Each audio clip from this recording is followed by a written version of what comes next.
পবিত্র কোরআনুল কারীমে আল্লাহ তাআলা বলেছেন, ইন্নাস সালাতা তানহা আনিল ফাহশাই ওয়াল মুনকার, নিশ্চয়ই নামাজ অবশ্যই নামাজ আমাদেরকে অশ্লীল কাজ এবং যাবতীয় যত গুনাহ আছে সমস্ত গুনাহ থেকে আমাদেরকে বিরত রাখে। তো আমরা অনেক সময় খেয়াল করে দেখি 5 ওয়াক্ত নামাজ আদায় করে কিন্তু সে গুনাহ থেকে বাঁচতে পারে না। কারণ কি? এক তো সে হারাম খাবার ভক্ষণ করে, যার কারণে তার ইবাদত আল্লাহর দরবারে কি হয় না, কবুল হয় না। দ্বিতীয়ত হারাম খাবার ভক্ষণ করে না, খাবার হালাল, উপার্জন হালাল, কিন্তু মসজিদে যে নামাজ আদায় করে সেই নামাজ যেইভাবে পড়লে কবুল হয় সেইভাবে পড়া হয় না। এজন্য আমরা চেষ্টা করব যত সপ্তাহে লাগুক না কেন নামাজের শুরু থেকে শেষ পর্যন্ত সুন্নাহ তরিকায় কিভাবে নামাজ আদায় করতে হয় আমরা সেগুলো জানার চেষ্টা করব ইনশাআল্লাহ। দেখেন, নামাজ ইসলামের ভিত্তি কয়টা? 5টা। তার মধ্যে একটা কি আছে বলেন? নামাজ। বুনিয়াল ইসলাম আলা খামস, শাহাদাতি আল্লাহ ইলাহা ইল্লাল্লাহ ওয়া আন্না মুহাম্মাদান আবদুহু ওয়া রাসূলুহু ওয়া ইকামিস সালাহ। 1 নম্বর কালিমায়ে শাহাদাত, আল্লাহ তাআলা এক, নবীজি সাল্লাল্লাহু আলাইহি ওয়াসাল্লাম সর্বশেষ নবী, এটার সাক্ষ্য দেওয়া। 2 নম্বর নামাজ প্রতিষ্ঠা করা, নিজে পড়া। নামাজ প্রতিষ্ঠা করার অর্থ কি? নিজে পড়া, অন্যকে নামাজ পড়ার জন্য উদ্বুদ্ধ করা, নিয়ে আসা, আহ্বান করা, দাওয়াত দেওয়া। শুধু নিজে নামাজ পড়লে হবে না, অন্যকে যখন দাওয়াত দিবেন, নামাজের জন্য চেষ্টা করবেন, এটাই হবে নামাজ প্রতিষ্ঠা। তো ইসলামের 5টা ভিত্তির মধ্যে একটা কি? নামাজ। এমনকি রাসূল করিম সাল্লাল্লাহু আলাইহি ওয়াসাল্লাম হাদিসের মধ্যে বলেছেন, আউয়ালু মা ইউহাসাবু বিহিল আবদু ইয়াউমাল কিয়ামাতি আস-সালাহ। কিয়ামতের ময়দানে সর্বপ্রথম আমলের হিসাব হবে কোনটা? নামাজ। কি ভাই বলেন? নামাজ। এরপরে নবীজি বলেন, ফাইন সালাহাত সালাহা সাইরু আমালি, যদি কোনো বান্দার নামাজ শুদ্ধ হয়ে যায়, নামাজ সঠিক মতো আদায় করে যদি সে কিয়ামতের ময়দানে, হাসরের ময়দানে উপস্থিত হতে পারে, সালাহা সাইরু আমালি, অন্যান্য আমলের ক্ষেত্রে কিছু ঘাটতি থাকলেও আল্লাহ মাফ করে দিবেন। কিন্তু ওয়াইন ফাসাদাত, যদি তার নামাজ ঠিক না থাকে, ফাসাদা সাইরু আমালি, অন্যান্য আমলগুলো আরও ভয়ঙ্কর হয়ে দাঁড়াবে। এই জন্য নামাজ ঠিক রাখা। অনেকে তো নামাজই পড়ে না, কিন্তু অনেকে পড়ে কিন্তু সুন্নাহ তরিকায় নামাজ হয় না দেখে নামাজ আল্লাহর দরবারে কি হয় না, কবুল হয় না। এই জন্য আমরা চেষ্টা করব ধারাবাহিকভাবে নামাজ কিভাবে নবীজি সাল্লাল্লাহু আলাইহি ওয়াসাল্লাম পড়েছেন, সাহাবায়ে কেরাম কিভাবে দেখিয়েছেন, সেইভাবে আমরা নামাজ আদায় করার চেষ্টা করব ইনশাআল্লাহ। ভাই, আমরা দুনিয়াতে সবাই কি মুসাফির? কি বলেন? মুসাফির না সবাই? আমি কুমিল্লা থেকে ঢাকা যাব, ঢাকা আমার স্থায়ী কোনো বাড়ি নাই, ঢাকা পর্যন্ত যে আমি গেলাম, আমি মুসাফির না? আমি ক্ষণস্থায়ী না? অর্থাৎ ঢাকা কি আমি চিরস্থায়ীভাবে থাকার জন্য গেছি নাকি ক্ষণস্থায়ী? তেমনইভাবে কুমিল্লা টু ঢাকা কুমিল্লা এমন থাকে না অনেক সময়? অর্থাৎ বাসটা কি কুমিল্লার, যাবে কোথায়? ঢাকা। তার আসল গন্তব্য কোথায়? কুমিল্লা। ওই বাসও কি মুসাফির, তার আসল গন্তব্য কি? কুমিল্লা। অতএব আমরাও কুমিল্লা থেকে ঢাকা যাই, যদি আমার স্থায়ী কোনো ঠিকানা না থাকে, 15 দিনের কম ঢাকায় থাকি, আমিও কি মুসাফির, ক্ষণস্থায়ী। অতএব দুনিয়াতে আল্লাহ আমাদেরকে পাঠাইছেন, আমরাও কি মুসাফির। আমাদের শেষ ঠিকানা কবর, আর আসল বাড়ি জান্নাত।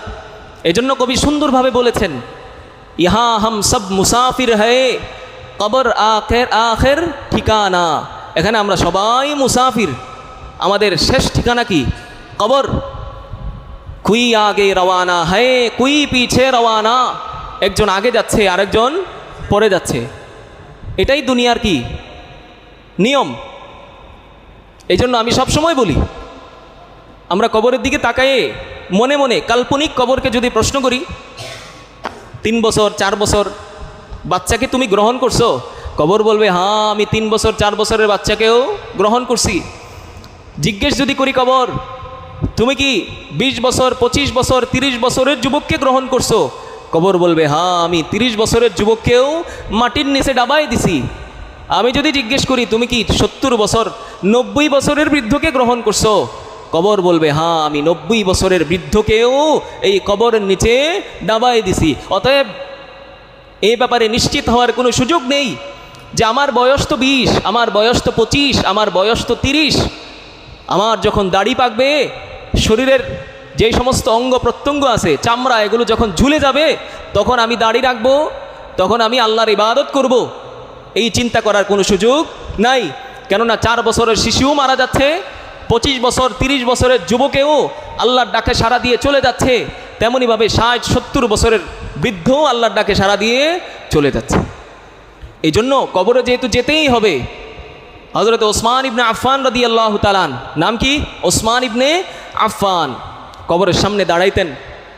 ওনার খাদেম হানি, তিনি বলতেছেন হযরত ওসমান রাদিয়াল্লাহু তাআলা আনহু কবরের সামনে দাঁড়াইতেন, হাত্তা ইয়াবুল্লা লিহিয়াতাহু, কবরের সামনে উনি যখনই দাঁড়াইতেন, কাঁদতে কাঁদতে চোখের অশ্রু ঝরতে ঝরতে ওনার দাড়ি পর্যন্ত ভিজে যাইত। সাহাবায়ে কেরাম জিজ্ঞেস করলেন, ইয়া আমিরুল মুমিনিন আনতা তাযকুরুল জান্নাতা ওয়ান নার, আপনি জান্নাত নিয়েও আলোচনা করেন, আমি যদি জান্নাতে যেতে না পারি এই আফসোস করেন। আপনি জাহান্নামের ভয়াবহতা সম্পর্কেও আলোচনা করেন, আপনি ওই সময় কাঁদেন না, আপনি কবরের সামনে দাঁড়াইলে কেন কাঁদেন? হযরত ওসমান ইবনে আফফান রাদিয়াল্লাহু তাআলা আনহু বলেন, সামিআতু রাসূলুল্লাহি সাল্লাল্লাহু আলাইহি ওয়াসাল্লাম ইয়াকুল, আমি আল্লাহর নবী সাল্লাল্লাহু আলাইহি ওয়াসাল্লামকে বলতে শুনেছি। নবীজি সাল্লাল্লাহু আলাইহি ওয়াসাল্লাম বলেন, ইন্নাল কবরা আউয়ালু মানজিলিম মিন মানাজিলিল আখিরা, এই কবর আখিরাতের মধ্যে অনেকগুলো ঘাটি হবে, ধাপ হবে, ওই ধাপগুলোর মধ্য থেকে সর্বপ্রথম ঘাটি ধাপ হচ্ছে এই কবর। কথা বুঝতে পারতেছেন না? হ্যাঁ, এই কবর সর্বপ্রথম ঘাটি।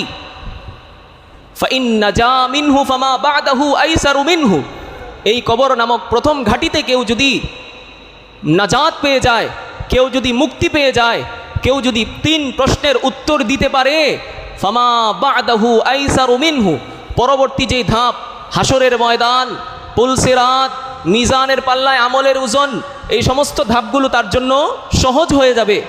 কিন্তু ফাইল্লাম ইয়ানজু মিনহু, এই কবর নামক প্রথম ঘাটি অন্ধকার, এই কবরে যদি কেউ আটকায় যায়, 3 প্রশ্নের উত্তর দিতে না পারে, তাহলে ফামা বাদাহু আসাদ্দু মিনহু, তার পরবর্তী ধাপগুলো পুলসিরাত, মিজান, হাসর নাসর তার জন্য ভয়ঙ্কর হয়ে দাঁড়াবে। কথা বুঝেন নাই? হ্যাঁ, এই জন্য এই কবর রাসূল করিম সাল্লাল্লাহু আলাইহি ওয়াসাল্লাম বলেছেন, মা রাআইতু মানজারান কাত্তু ইল্লা ওয়াল কবরু আফজাউ মিনহু, এই কবরের চেয়ে ভয়ঙ্কর দুনিয়াতে আমি আর কোনো কিছু দেখি নাই, এতটা ভয়ঙ্কর এই কবর। কবর প্রতিদিন আমরা আসা যাওয়া করি, প্রতিদিন আমাদেরকে ডাক দিয়ে বলতে থাকে, আনা বাইতুল ওয়াহদাহ, আমি একাকিত্বের ঘর। কিসের ঘর? একাকিত্বের ঘর। দেখেন ভাই, আমরা দুনিয়ার জমিনে একটা রুমে মানুষ নাই, রুমের ভিতরে অথবা ওই বাড়ির ভিতরে মানুষ নাই, ওই রুমে একটা মাস একাকিত্বের যন্ত্রণা সহ্য করতে পারি না, একা একা থাকি, ভালো লাগে না। আশেপাশে বাড়িতে মানুষ আছে, কিন্তু ওই আপনার বাড়িতে কি নাই? মানুষ নাই। এই একাকী আমি কি করতে পারি না? থাকতে পারি না, কষ্ট হয়ে যায়। কিন্তু কবর নামক এই অন্ধকার ঘর, এটা একাকিত্বের ঘর, আশেপাশে কাউকেই পাবেন না। যদি আপনার আমল নামা ঠিক না থাকে, এই একাকিত্বের ঘরে আপনাকে কি করতে হবে? থাকতে হবে, একাকিত্বের যন্ত্রণা সহ্য করতে হবে। কবর আমাদেরকে প্রতিদিন ডাক দিয়ে বলে, আনা বাইতুদ্দুদ, আমি পোকামাকড়ের ঘর, সাপ বিচ্ছুর ঘর। এখানে আসতে হইলে নিজের পরিচয় নিয়ে আইসো। মুসলমান, কাফের, ইহুদি, খ্রিস্টান, যদি মুসলমান হও, যদি আমল নিয়ে আসো, তাহলে শান্তিতে থাকতে পারবে। আর নয়তো সাপ বিচ্ছু তোমাকে দংশন করবে, সাপ বিচ্ছু তোমাকে দংশন করবে। এই জন্য ভাই, কবরে যেহেতু আমাদেরকে যেতেই হবে, নামাজ সর্বপ্রথম হিসাব দেওয়াই লাগবে।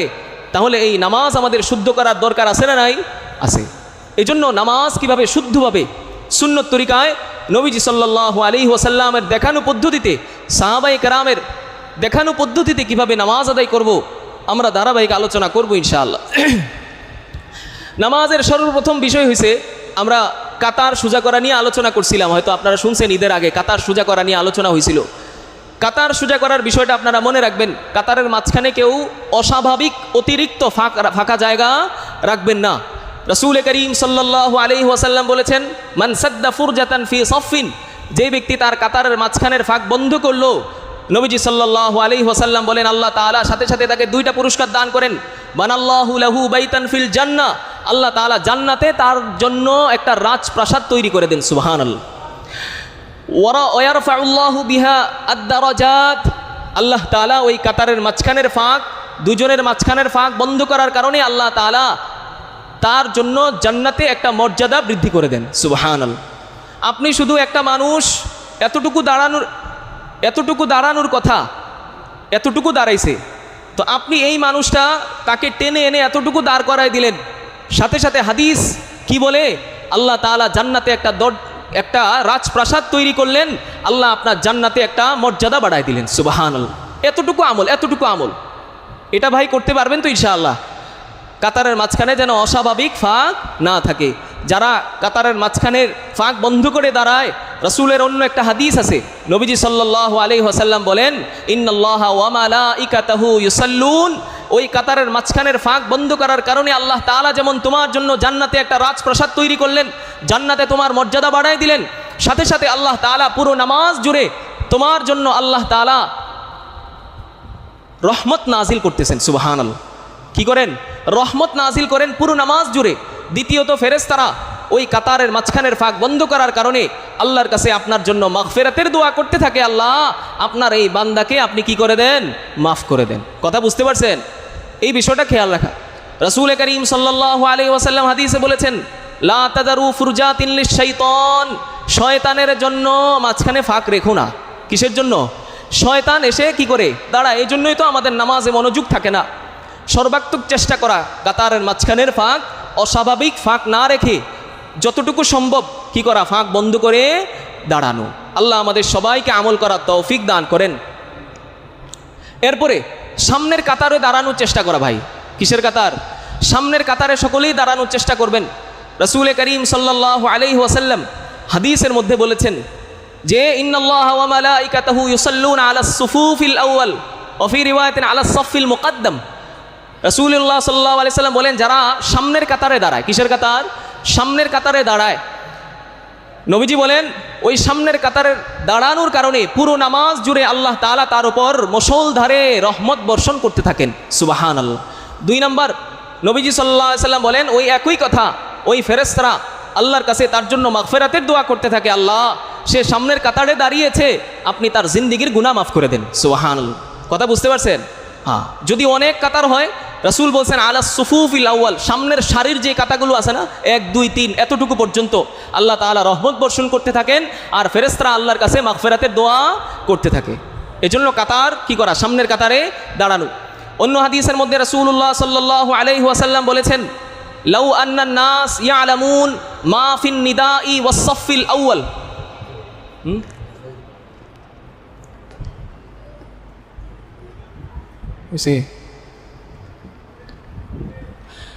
রাসূলুল্লাহ সাল্লাল্লাহু আলাইহি ওয়াসাল্লাম বলেন, কেউ যদি জানতো, মানুষ যদি জানতো আজান দেওয়ার মধ্যে কি ফজিলত, মুয়াজ্জিন হওয়ার ক্ষেত্রে কি ফজিলত, আজান দেওয়ার ক্ষেত্রে আজান দিলে কি ফজিলত, কেউ যদি জানতো প্রথম কাতারে দাঁড়ানোর কি ফজিলত, নবীজি সাল্লাল্লাহু আলাইহি ওয়াসাল্লাম বলেন তারা আজান দেওয়ার জন্য এবং প্রথম কাতারে দাঁড়ানোর জন্য তারা লটারি কইরা হইলেও আজান দিত এবং প্রথম কাতারে দাঁড়াইতো। সুবহানাল্লাহ।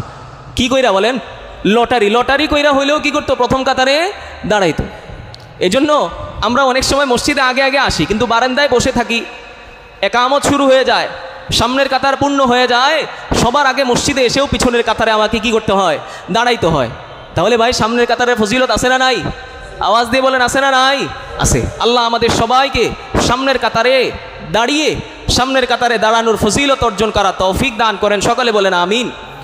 ফাঁকা থাকলে পিছনের কাতারে থাকবে, ফাঁকা থাকলে পিছনের কাতারে থাকবে। অনেক সময় সামনে দেখা যায় ডান দিক দিয়ে একজন মানুষ দাঁড়ানোর সুযোগ আছে, বাম দিক দিয়েও একজন দাঁড়ানোর সুযোগ আছে। এখন আমি রাকাত পাবো না, এই জন্য আমি পিছনে দাঁড়ায় যাই, সামনের কাতার ফাঁকা না। রাসূল সাল্লাল্লাহু আলাইহি ওয়াসাল্লাম বলছেন কি, ফালইয়াকুন ফিস সাফিল মুআখার, অর্থাৎ কাতার যদি ফাঁকা থাকতেই হয় তাহলে পিছনের দিক দিয়ে কী করবে?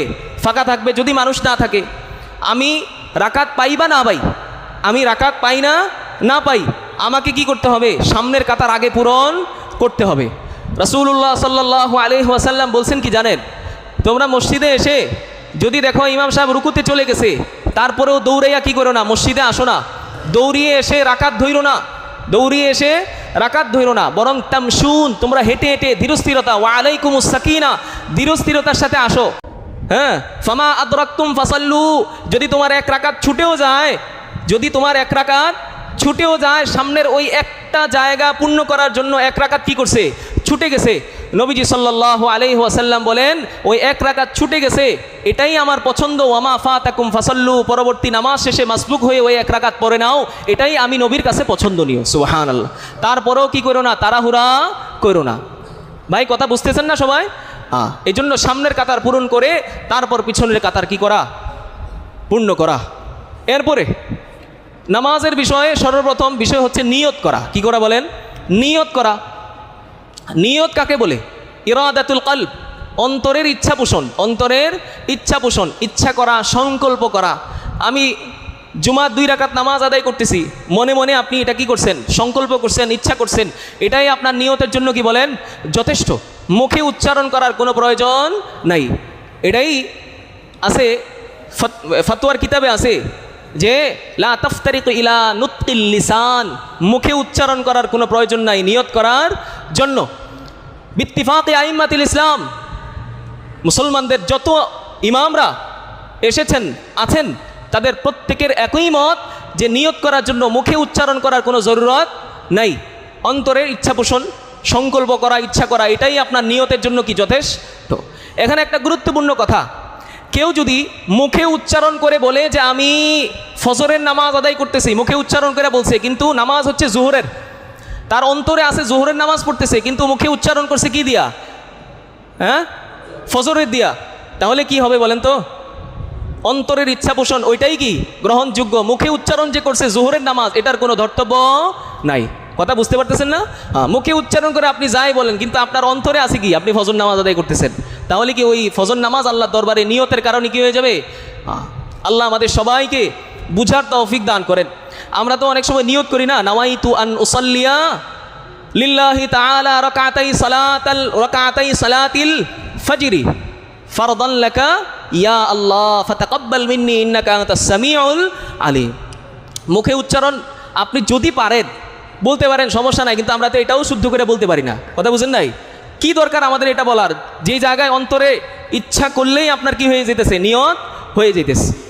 এই জন্য এই বিষয়গুলো কি করা ভাই, খেয়াল করা। জোহরের নামাজ আদায় করছেন, অন্তরে ইচ্ছা পোষণ করেন, অন্তরে ইচ্ছা করেন, সংকল্প করেন, এটাই আপনার নিয়তের জন্য কি হয়ে যাবে, যথেষ্ট হয়ে যাবে। আল্লাহ আমাদের সবাইকে নামাজের পূর্ব মুহূর্তে নিয়ত করে নামাজে দাঁড়ানো তৌফিক দান করেন। সকলে বলেন আমিন। বুখারী শরীফের সর্বপ্রথম হাদিস, রাসূলুল্লাহ সাল্লাল্লাহু আলাইহি ওয়াসাল্লাম কি বলেছেন? ইন্নামাল আমালু বিন্নিয়াত, প্রত্যেকটা আমলের ফলাফল নিয়তের উপর নির্ভরশীল। কিসের উপর? নিয়তের উপর নির্ভরশীল। আপনি নামাজ আদায় করছেন আল্লাহর সন্তুষ্টির জন্য, ওই অনুযায়ী আল্লাহ তাআলা আপনাকে কি করবেন, প্রতিদান দান করবেন। আপনি নামাজ আদায় করছেন, পাশে আপনার হুজুর বসে আছে, আপনি নামাজ আদায় করছেন, পাশে খুব গুরুত্বপূর্ণ একজন ব্যক্তি বসে আছে, অর্থাৎ আপনার হবু শ্বশুর, এই জায়গায় বসে আছে, আপনার নামাজ দেখবে, অথবা আপনি কেমন ওইটা দেখবে, আপনি শ্বশুরকে দেখানোর জন্য নামাজ আদায় করছেন। আল্লাহ সন্তুষ্টি আছে নাই? অন্য সময় আপনি কি করেন না, ওইভাবে নামাজ আদায় করেন না। এখন শ্বশুর যেহেতু আসছে, ওই শ্বশুরকে দেখানোর জন্য নামাজ আদায় করছেন, এই নামাজ কি আল্লাহর দরবারে কবুল হবে বলেন? এখানে কি নিয়ত শুদ্ধ না অশুদ্ধ? নিয়ত শুদ্ধ না অশুদ্ধ বলেন? অশুদ্ধ। অতএব নিয়ত অশুদ্ধ হইলে কি হয় না, ইবাদত আল্লাহর দরবারে কি হয় না, কবুল হয় না। সারা জীবন মনে রাখবেন, আল্লাহর দরবারে ইবাদত কবুল হওয়ার জন্য শর্ত 2টা। 1 নম্বর আইয়াকুন আলিল্লাহ, আল্লাহ সন্তুষ্টির জন্য হইতে হবে।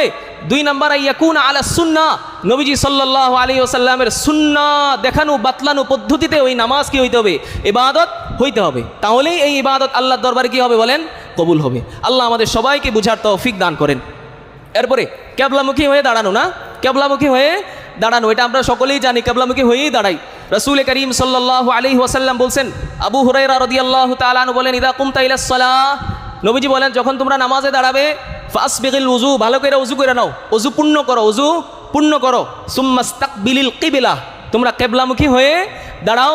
সুম্মা কাব্বির, তারপর তাকবীর বলো, তাকবীরে তাহরিমা বলো। কিবলামুখী হওয়ার ক্ষেত্রে আমাদের একটা সমস্যা কি, পাগুলো আমাদের পশ্চিম দিকে অনেক সময় থাকে না, বাঁকা হয়ে থাকে। এই বিষয়টা মুরব্বী যারা আছেন একটু মনোযোগ দিয়ে ভালো করে বুঝেন, এই পাগুলো যেন কি না থাকে, পশ্চিম দিকেই যেন বরাবর সোজাসুজি পশ্চিম দিকেই থাকে, বাঁকা না থাকে। যদি বাঁকা থাকে তাহলে সুন্নতের পরিপন্থী কাজ হবে। কি হবে বলেন? সুন্নতের পরিপন্থী কাজ হবে। এখন নামাজ হবে না কোন সময়? যখন আপনার সিনা একবারে কেবলা থেকে কি করবে, ঘুরে যাবে, তখন নামাজ হবে না। তবে পা যদি বাঁকা থাকে সুন্নতের পরিপন্থী কাজ হবে, কিন্তু নামাজ হয়ে যাবে। এই জন্য চেষ্টা করা, সুন্নতের পরিপন্থী কাজ কেউ করতে চাই ভাই? বলেন তো আওয়াজ দিয়ে, কেউ সুন্নতের পরিপন্থী কাজ করতে চাই? করতে চাই না। এই জন্য মুরব্বী যারা আছেন অনেক সময় আপনাদেরকে দেখা যায় পাগুলো বাঁকা থাকে, পাগুলো যেন কি করেন আপনারা সোজা করে এরপরে কি করেন, নামাজ আদায় করেন। আল্লাহ আমাদের সবাইকে বুঝার তৌফিক দান করেন। এরপরে তাকবীরে তাহরিমা বলা না, তাকবীরে তাহরিমা বলা। তাকবীরে তাহরিমা কেন বলা হয় জানেন? তাকবীরে তাহরিমা এমন এক তাকবীর যেটা নামাজের বাহিরে যে সমস্ত জিনিস আপনার জন্য হালাল ছিল সেগুলো হারাম করে দেয়। কি করে দেয় বলেন? হারাম করে দেয়। এই জন্য রাসূলুল্লাহ সাল্লাল্লাহু আলাইহি সাল্লাম বলছেন, তাকবীরুহা আত-তাহরিম ওয়া তাহলিলুহা আত-তাসলিম। অর্থাৎ কোনো বান্দা তাকবীরে তাহরিমা দিয়ে নামাজে প্রবেশ করলো, দুনিয়ার যে সমস্ত জিনিস তার জন্য হালাল ছিল ওই হালাল জিনিসগুলো তার জন্য কি হয়ে যায়, হারাম হয়ে যায়। তাকবীরে তাহরিমা আপনি দিয়ে ফেলেছেন, নামাজ শুরু করেছেন, এখন আপনি হাসতে পারবেন, মানুষের সাথে কথা বলতে পারবেন। হাসা কি নিষেধ? নিষেধ না। মানুষের সাথে কথা বলা নিষেধ? নিষেধ না। এখন নিষেধ কেন? কেননা আপনি তাকবীরে তাহরিমা দিয়ে ফেলেছেন। কথা বুঝতে পারতেছেন না? হ্যাঁ, এই জন্য এটাকে তাকবীরে তাহরিমা বলে। ওয়া তাহলিলুহা আত-তাসলিম। এখন দুনিয়ার যে সমস্ত জিনিসগুলো হালাল ছিল ওগুলো আপনার জন্য হালাল হয়ে যাবে যখন আপনি কি দিবেন, সালাম দিয়ে ফেলবেন। কি করবেন? সালাম দিয়ে ফেলবেন। কথা বুঝতে পারতেছেন না? আল্লাহ আমাদের সবাইকে এই তাকবীরে তাহরিমা দিয়ে নামাজ শুরু করা তৌফিক দান করেন। এখন হাত আমরা কতটুকু উঠাবো? হাত কতটুকু উঠাবো? দেখেন আমি 3টা হাদিস শুনাই আপনাদেরকে। 1 নম্বর, রাসূল করিম সাল্লাল্লাহু আলাইহি ওয়াসাল্লাম হাযওয়া মানকিবাই, কাঁধ পর্যন্ত হাত তুলছেন। কি পর্যন্ত? কাঁধ পর্যন্ত হাত তুলছেন। 2 নম্বর, হাত্তা ইউহাদিয়া বিহিমা ইলা উযুনাই, কান পর্যন্ত হাত তুলছেন। কি? কান, কাঁধ বরাবর, কান বরাবর। 3 নম্বর, মুসলিম শরীফের হাদিস, রাসূল করিম সাল্লাল্লাহু আলাইহি ওয়াসাল্লাম ফুরুআ উযুনাইহি, কানের উপরিভাগ পর্যন্ত হাত তুলছেন। কানের উপরিভাগ পর্যন্ত হাত তুলছেন। 3টা হাদিস বুঝছেন তো আপনারা? 1 নম্বর কাঁধ বরাবর, 2 নম্বর কান বরাবর, 3 নম্বর কানের উপরিভাগ পর্যন্ত কি করছেন? হাত তুলছেন। এখন আপনি 3টা হাদিস অনুযায়ী আমল করেন। এইভাবে দেখেন, কাঁধ বরাবর, কান বরাবর, কানের উপরিভাগ, 3টার উপর আমল হয়েছে কিনা? ভাই কথা বলেন না কেন? আমল হয় নাই? বলেন তো আমল হয়েছে না? হয়েছে না? হয়েছে। এই জন্য এইভাবে হাত তোলা। আবার আমরা বলি যে এই বৃদ্ধাঙ্গুলি না, বৃদ্ধাঙ্গুলি এটা কই থাকবে? কানের লতি বরাবর, কানের লতি বরাবর। এটা হাদিসের মধ্যে আসছে। রাসূল করিম সাল্লাল্লাহু আলাইহি ওয়াসাল্লাম বলেন, হযরতে ওয়াইল ইবনে হুজর রাদিয়াল্লাহু তাআলা আনহু, যিনি নতুন মুসলমান হয়েছেন, 20 দিন নবীজির পিছনে নামাজ আদায় করছেন, নামাজ শিখছেন, তিনি বলেন, আবসারান নবী সাল্লাল্লাহু আলাইহি ওয়াসাল্লাম, তিনি নবীজি সাল্লাল্লাহু আলাইহি ওয়াসাল্লামকে দেখছেন, নামাজে দাঁড়াইছেন, 2 হাত উঠাইছেন, হাত্তা কানাতা বিহিয়ালি মানকিবাইহি ওয়া হাদা বিইবহামাইহি উযুনাইহি। হযরতে নবী করিম সাল্লাল্লাহু আলাইহি ওয়াসাল্লাম নামাজে হাত উঠাইছেন, ওনার যে 2 বৃদ্ধাঙ্গুলি ছিল, উযুনাইহি, কানের লতি, হ্যাঁ কি বলেন? কানের লতি বরাবর এই 2টা বৃদ্ধাঙ্গুলি ছিল। তাহলে আমরা হাত উঠাবো কিভাবে বলেন? এই যে কানের লতি বরাবর এইভাবে হাত তুলবো। তাহলে কান বরাবরও হইল, কানের উপরিভাগ পর্যন্ত হাত গেল, কাঁধ বরাবরও হইল, এবং 2 বৃদ্ধাঙ্গুলি কানের লতি বরাবরও হইল। 4 হাদিসের উপর আমল হয়েছে না? হয়েছে না? হয়েছে না ভাই? হয়েছে। এইভাবে আমরা কি করব? হাত তুলব। এটা ঠিক আছে না? আল্লাহ আমাদের সবাইকে এইভাবে হাত তোলার তৌফিক দান করেন। এখন হাত তোলার সময় আমরা অনেক সময় এটারে আবার কি করি? কানের লতি পর্যন্ত লাগাই ফেলি। এটা লাগানোর কোনো প্রয়োজন নাই। আবার হাত তোলার সময় কানের এই আঙ্গুলগুলোকে স্বাভাবিক একেবারে মিলায়া ফেলি, এটাও সুন্নাহ পরিপন্থী কাজ। আবার একেবারে অনেক সময় ফাঁক করে রাখি, এটাও সুন্নাহ পরিপন্থী কাজ। সুন্নত তরিকায় কিভাবে হাতটা তুলবো? রাসূল করিম সাল্লাল্লাহু আলাইহি ওয়াসাল্লাম এর সাহাবী আবু হুরায়রা রাদিয়াল্লাহু তাআলা তিনি বলেন, মুস্তাদরাক লিল হাকিমে হাদিস আসছে, হযরত আবু হুরায়রা রাদিয়াল্লাহু তাআলা বলেন, নবীজি সাল্লাল্লাহু আলাইহি ওয়াসাল্লাম সালাসুন, 3টা আমল এমন করেছেন, ইয়ামালু বিহিন্না, 3টা আমল এমন করেছেন, তারাকাহুন্নান নাস, যেই 3টা আমল মানুষ কি করছে? ছেড়ে দিয়েছে। মানুষ এখন এটার উপর অবহেলা করা শুরু করে দিয়েছে। হযরত আবু হুরায়রা রাদিয়াল্লাহু তাআলা আনহু এইভাবে দেখাইছেন যে বিয়াদিহি ওয়ালাম ইউফাররিজ বাইনা আসাবিহি ওয়ালাম ইয়াদুম্মুহা। নবীজি সাল্লাল্লাহু আলাইহি ওয়াসাল্লাম যখন হাত তুলছেন না, হাত তুলছেন, তখন এই হাতের আঙ্গুলগুলো তাকবীরে তাহরিমা যখন দিছেন, এই হাতের আঙ্গুলগুলো একেবারে নবীজি ইউফাররিজ, ফাঁকা রাখেন নাই, আবার ইয়াদুম্মুহা, একেবারে মিলায়ও রাখেন নাই। কথা বুঝতে পারতেছেন? তাহলে হাতের আঙ্গুলগুলো একেবারে মিলায়ও রাখবো না, আবার অস্বাভাবিক ফাঁকও রাখবো না। তাহলে কিভাবে রাখবো? স্বাভাবিক ফাঁক রেখে এইভাবে আমরা কি করব? হাত তুলবো। ঠিক আছে ভাই? ইনশাআল্লাহ আল্লাহ আমাদের সবাইকে আমল করার তৌফিক দান করেন। হাত বাঁধার নিয়ম, হাত বাঁধার নিয়ম, এই যে আমরা হাত বাঁধি না এইভাবে ধরি তো আমরা, আমাদেরটা সুন্নত তরিকায় হইতেছে কিনা এটাই আমরা দেখি নাকি। আমি 3টা হাদিস শুনাই।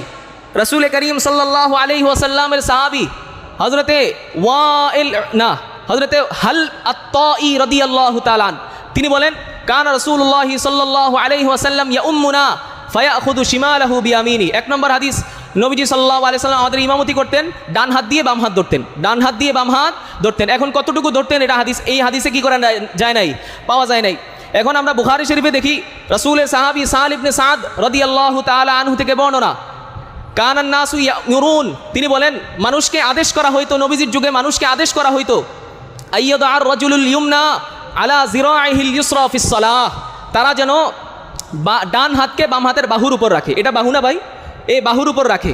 তাহলে প্রথম হাদিসে বললাম ডান হাত শুধু বাম হাতের উপর, দ্বিতীয় হাদিসে বাহুর উপর, তৃতীয় হাদিস যেটা বুখারী শরীফের তৃতীয় হাদিস, হযরত ওয়াইল ইবনে হুজর রাদিয়াল্লাহু তাআলা আনহু থেকে বর্ণনা, তিনি বলেন রাসূল করিম সাল্লাল্লাহু আলাইহি ওয়াসাল্লামকে আমি দেখেছি ওয়াদা ইয়াদাহুল ইয়ুমনা আলা যাহরি কাফফিহিল ইউসরা ওয়ার রুসতি ওয়াস সাঈদ, নবীজি সাল্লাল্লাহু আলাইহি সাল্লাম ডান হাতকে বাম হাতের উপর রাখছেন, ওয়ার রুসকি ডান হাত দিয়ে বাম হাতের কবজি ধরছেন, ওয়াস সাঈদি এবং এই ডান হাতকে বাহুর উপরেও কি করছেন। এখন আমরা যেভাবে ধরি, এই দেখেন ডান হাত দিয়ে বাম হাতের কবজি ধরেন, নবীজি ধরছেন, এরপরে এই অংশটা বাহুর উপর আছে কিনা বলেন। নবীজি ডান হাত কে বাম হাত ধরছেন, ধরা হইল, এখন কবজি দিয়ে ধরছেন, কবজি দিয়ে ধরলাম, এখন এই যে বাহু দেখছেন নি, বাহুর উপর আসছে কিনা। তাহলে 3টা হাদিস যে বললাম, 3 হাদিসের উপর আমল হয়েছে না বলেন, হয়েছে না বলেন, হয়েছে। অতএব হাত কিভাবে ধরবো, এই যে এইভাবে এই যে এই কবজি আছে না, কবজিতে এইভাবে ধরে এইভাবে রাখবো। হ্যাঁ ভাই, কথা বুঝতেছেন না আমার সবাই? হ্যাঁ, আমরা সুন্নত তরিকায় নামাজ আদায় হয় কিনা এটা আমি আপনাদেরকে শুধু বুঝাইতেছি, আমরা সুন্নত তরিকায় নামাজ পড়তেছি কিনা। এরপরে আমরা কি করব, নাভির নিচে হাত বাঁধবো। কিসের নিচে? নাভির নিচে হাত বাঁধবো। বাড়াবাড়ির কোনো প্রয়োজন নাই। আমরা যেভাবে নামাজ পড়ি ওটা সহিহ হাদিসে আছে কিনা এটাই হচ্ছে আমার দেখার বিষয়। এখন আপনাকে যদি কেউ বলে যে ভাই আপনি যেভাবে নামাজ আদায় করছেন এটা সহিহ হাদিস পরিপন্থী, তখন না আমার উত্তর দেওয়া লাগে না ভাই বলেন। আমরা নাভির নিচে হাত বাঁধছি, সহিহ হাদিস অনুযায়ী হাত বাঁধতেছি। কথা বুঝেন নাই? ইমাম আবু হানিফা রাহমাতুল্লাহ আলাইহি, সেই 1400 বছর আগের মানুষ, ইমাম আবু হানিফা রাহমাতুল্লাহ আলাইহি নবীজির একজন সাহাবী আনাস ইবনে মালিক রাদিয়াল্লাহু তাআলা যিনি নবীজি সাল্লাল্লাহু আলাইহি সাল্লামের 10 বছরের খেদমত করছেন। কত বছর? 10 বছরের খেদমত করছেন। 10 বছর খেদমত করছেন, একবারও নবীজি সাল্লাল্লাহু আলাইহি সাল্লাম তাকে উফ শব্দটা পর্যন্ত উচ্চারণ করেন নাই। সুবহানাল্লাহ। এখান থেকে নবীজির আদর্শ চরিত্র প্রকাশ পায়। ওয়ালা ক্বাল আলী, ওয়ালা ক্বাল, নবীজি সাল্লাল্লাহু আলাইহি সাল্লাম 10 বছরের ভিতরে কোনো একটা কাজ তিনি অতিরিক্ত করে ফেলেছেন, তিনি তাকে বলেন নাই তুমি এই কাজটা কেন করলে। কোনো একটা কাজ করেন নাই, তিনি তাকে বলেন না তুমি এই কাজটা কেন করলে না। এমন শব্দ নবীজি 10 বছরে একদিনও কি করেন নাই, ও এক মুহূর্তের জন্য উচ্চারণ করেন নাই। সেই আনাস ইবনে মালিক 10 বছর খেদমত করছেন। সেই আনাস ইবনে মালিক রাদিয়াল্লাহু তাআলা আনহুকে হযরত ইমাম আবু হানিফা রাহমাতুল্লাহ আলাইহি স্বচক্ষে দেখেছেন এবং এই অবস্থায় দেখেছেন ওনার দাড়ির মধ্যে কি করা, লাল মেহেদি লাগানো। সুবহানাল্লাহ। ওনার দাড়ির মধ্যে কি লাগানো? হযরত ইমাম আবু হানিফা। আমরা যদি ভাই সুন্নত তরিকায় নামাজে পড়তে না পারি তাহলে 1400 বছর আগ থেকে যেই মাযহাব চলে আসছে সেটা তো আগেই বিলুপ্ত হয়ে যেত। কথা বুঝেন নাই? হ্যাঁ, অতএব আমরা সুন্নাহ পদ্ধতিতে আসি, কিন্তু কিছু মানুষ হয়তো আপনাদেরকে ভুল বোঝানোর চেষ্টা করতেছে। নাভির নিচে হাত বাঁধবো। হযরত ওয়াইল ইবনে হুজর রাদিয়াল্লাহু তাআলা আনহু থেকে বর্ণনা, রাসূল করিম সাল্লাল্লাহু আলাইহি ওয়াসাল্লামকে তিনি দেখেছেন ওয়াজা ইয়ামিনাহু আলা শিমালিহি ফিস সালাতি তাহতা সুররা, নবীজি ডান হাতকে বাম হাত দিয়ে ধরছেন, হ্যাঁ, ফিস সালাহ নামাজের মধ্যে, তাহতা সুররা নাভির নিচে। কোথার নিচে বলেন? নাভির নিচে। আপনারা যদি এর দলিল খুঁজতে চান তাহলে মুসান্নাফে ইবনে আবি শাইবা, 32 খণ্ডের কিতাব, 32 খণ্ড 3 নম্বর খণ্ডে আপনারা পেয়ে যাবেন 320 নম্বর পৃষ্ঠা, হাদিস নং 3959। এই হাদিসটা আপনারা খুলে দেখবেন, রিজালুহু সিকাত। এই হাদিস যারা বর্ণনা করেছে প্রত্যেকেই গ্রহণযোগ্য রাবি, এখানে কেউ দ্বিমত করতে পারবে না। অতএব আমরা যে নাভির নিচে হাত বাঁধি সহিহ হাদিস অনুযায়ী নাকি দুর্বল হাদিস অনুযায়ী? আমাদের নামাজ কি সুন্নত তরিকাই হচ্ছে। তবে মহিলাগণ হাত বাঁধবে কোথায়? নামাজে তাকবীরে তাহরিমা দেওয়ার সময় ওনারা কি করবেন? সাদিয়াই, অর্থাৎ ওনারা বুক বরাবর কি করবেন? হাত তুলবেন। এটাও নবীজির হাদিস আছে। রাসূল করিম সাল্লাল্লাহু আলাইহি সাল্লাম ওয়াইল ইবনে হুজর রাদিয়াল্লাহু তাআলা আনহুকে বলেন, ইয়া ওয়াইল ইদা সাল্লাইতা ফাজআল ইয়াদাইকা হিজা উযনাইক, নামাজ যখন শুরু করবে তাকবীরে তাহরিমা দিবে তখন তোমার এই 2 হাতকে তুমি কান বরাবর উঠাবে। কোন বরাবর? কান বরাবর উঠাবে। ওয়াল মারআতু তাজআলু ইয়াদাইহা বাইনা হিদা সাদিয়াইহা, আর মহিলা হাত উঠাবে কোথায়? তার বুক বরাবর। তার কোন বরাবর বলেন? তাহলে মহিলারা বুক বরাবর আর পুরুষরা কান বরাবর। আল্লাহ আমাদের সবাইকে বুঝার তৌফিক দান করেন। এমনকি মহিলারা হাত বাঁধবেও বুকে, হাত বাঁধবেও কোথায় বল, কেননা ওই জায়গাটা তাদের সতর, ওই জায়গাটা কি বলেন সতর, পর্দার জায়গা। ওই জায়গাটাতে প্রত্যেকটা উলামায়ে কেরাম, আইম্মায়ে কেরাম এই বিষয়ে একমত, মহিলারা হাত বাঁধবে কোথায়, বুকে হাত বাঁধবে। কেননা লিআন্নাহা আস্তার, এই বুকে হাত বাঁধাটাই তাদের জন্য পর্দা রক্ষার ক্ষেত্রে অধিক সহায়ক। কথা বুঝতে পারতেছেন না? হ্যাঁ, এই জন্য মহিলারা বাঁধবে বুকে, আর আমরা বাঁধবো কোথায়, নাভির নিচে। আল্লাহ আমাদের সবাইকে আমল করার তৌফিক দান করেন। এখন আমরা অনেকে কি করি, নামাজে দাঁড়াইয়া এদিক সেদিক তাকাই, মনে হয় যে অনেক কাজ আছে না, নামাজে দাঁড়াইয়াও আল্লাহর সামনে ব্যস্ততা দেখাই। এটা ঠিক না, এটা কি না বলেন, ঠিক না। নামাজে দাঁড়ায় এদিক সেদিক তাকানোটা এটা সুন্নতের পরিপন্থী কাজ, সুন্নতের পরিপন্থী কাজ। দেখেন রাসূল করিম সাল্লাল্লাহু আলাইহি সাল্লাম কি ভয়ঙ্কর হাদিস, কতটা হুঁশিয়ারি বাণী উচ্চারণ করে নবীজি হাদিস উল্লেখ করছেন। নবীজি সাল্লাল্লাহু আলাইহি সাল্লাম বলেন, বুখারী শরীফের হাদিস আসছে যে মা বালু কওমিন ইয়ারফাউনা আবসারহুম ইলাস সামাই ফি সালাতিহিম, আমার সাহাবায়ে কেরামের কি হইল, তারা নামাজে আসমানের দিকে চোখ উঠায় রাখে। নামাজে কোন দিকে বলেন, আসমানের দিকে চোখ উঠায় রাখে। আমার উম্মতের, আমার সাহাবায়ে কেরামের কি হইল? নবীজি সাল্লাল্লাহু আলাইহি সাল্লাম বলেন ফাশতাদ্দা কাউলুহু ফি যালিকা হাত্তা ক্বাল, নবীজি কঠোর হয়ে আবার বলছেন, নবীজি সাল্লাল্লাহু আলাইহি সাল্লাম লা ইয়ানতাহুন্না আন যালিকা, এই সমস্ত মানুষ হয়তো তারা এগুলো থেকে বিরত থাকবে, আসমানের দিকে চোখ উঠাবে না নামাজে, অন্যথায় আল্লাহ পাক রব্বুল আলামিন লা তুখতাফুন্না আবসারুহুম, তাদের যেই চোখ, এই চোখের জ্যোতি আল্লাহ নষ্ট করে দিবেন। নাউজুবিল্লাহ, আল্লাহ তাদের চোখের জ্যোতি কী করে দিবেন বলেন, নষ্ট করে দিবেন। সাহাবায়ে কেরাম উপরের দিকে তাকাইতেন, নবীজি সাল্লাল্লাহু আলাইহি ওয়াসাল্লামও নামাজে কি করতেন, উপরের দিকে আসমানের দিকে তাকাইতেন।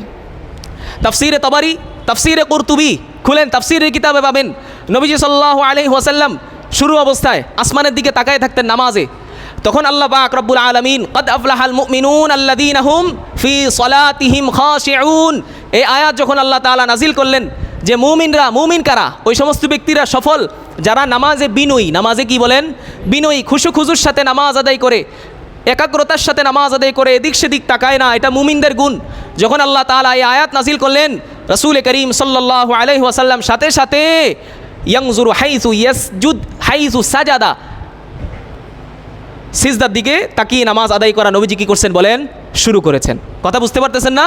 তাহলে দাঁড়ানো অবস্থায় আমাদের দৃষ্টি থাকবে কোথায়, দাঁড়ানো অবস্থায় দৃষ্টি থাকবে কোথায় বলেন তো, সিজদার জায়গায়, অন্য কোনো জায়গা না, ডানেও না বামেও না। এখন অনেকে ওই মসজিদের যেই দ্বিতীয় আমাদের এই গ্লাসের যেই দরজাটা আছে না, এই পাশে অনেকে দাঁড়ায়, তো মুসল্লিরা বাইরে হইতেছে, উনিও ওই মুসল্লির দিকে তাকায় আছে। কথা বুঝেন নাই? হ্যাঁ, এটা কি না সুন্নত পরিপন্থী কাজ। আল্লাহ আমাদের সবাইকে বুঝার তৌফিক দান করেন। সাহাবায়ে কেরামও নবীজিকে দেখা আসমানের দিকে তাকায় কি করতেন, নামাজ আদায় করতেন। পরবর্তীতে এই আয়াত যখন নাজিল হয়েছে যে ওই সমস্ত ব্যক্তি সফল যারা নামাজে কি বিনয়ী, একাগ্রতার সাথে নামাজ আদায় করে, এবং যারা কি করে নামাজে খুশুখুজুর সাথে নামাজ আদায় করে, ওই সমস্ত ব্যক্তিরাই কি প্রকৃত মুমিন, ওই সমস্ত ব্যক্তিরাই সফল। এই আয়াত নাজিল হওয়ার পরে নবীজিও সিজদার দিকে দাঁড়ায়ে দৃষ্টি দেওয়া শুরু করেছেন। সাহাবায়ে কেরাম কি করছেন, সিজদার দিকে দাঁড়ায়ে দৃষ্টি দেওয়া শুরু করেছেন। এবং সাহাবায়ে কেরাম রাদিয়াল্লাহু তাআলা আনহুম বলছেন লা ইউজাবিজ বাসারুহু মুসাল্লাহ, কারো দৃষ্টি যেন কি না হয়, জায়নামাজের সামনের জায়নামাজের অংশটাকে অতিক্রম না করে। কথা বুঝতে পারতেছেন না? সিজদার সামনের যে জায়গা, এটাকে কারো দৃষ্টি যেন কি না করে, অতিক্রম না করে। অতএব কি বুঝলাম, নামাজের সময় দৃষ্টি দাঁড়ানো অবস্থায় থাকবে কোথায়, সিজদার দিকে। কোথায় থাকবে ভাই বলেন, সিজদার দিকে। আল্লাহ আমাদের সবাইকে সুন্নত তরিকায় নামাজ আদায় করার তৌফিক দান করেন। এক নম্বর বললাম কাতার সোজা করা, হ্যাঁ, কাতার সোজা করবেন, কাতারের মাঝখানের ফাঁক বন্ধ করবেন, এমনকি সামনের কাতারে দাঁড়ানোর চেষ্টা করবেন। নামাজে নিয়ত বেঁধে কি করবেন, নামাজ আদায় করবেন। এরপরে কি করবেন, নামাজে হাত কোথায় বাঁধবো, এই যে এইভাবে হাত বাঁধবো, হাত বাঁধবো, নাভির নিচে হাত বাঁধবো, এমনকি নামাজে দৃষ্টি কোথায় রাখবো, সিজদার স্থানে। আল্লাহ আমাদের সবাইকে আমল করার তৌফিক দান করেন। ভাই আমার কথাগুলো আপনারা বুঝতেছেন না, বুঝছেন না আপনারা কথা? আল্লাহ আমাদের সবাইকে আমল করার তৌফিক দান করেন। ওসিকুম ওয়া ইয়া, যে কথাগুলো বললাম আমি নিজেও যেন আমল করতে পারি, আল্লাহ আপনাদের সবাইকে আমল করার তৌফিক দান করেন। ওয়া আখিরু দাওয়ানা আলহামদুলিল্লাহি রাব্বিল আলামিন। যারা ক্বাবলা জুমা 4 রাকাত সুন্নত পড়ি নাই, সুন্নত পড়িনি।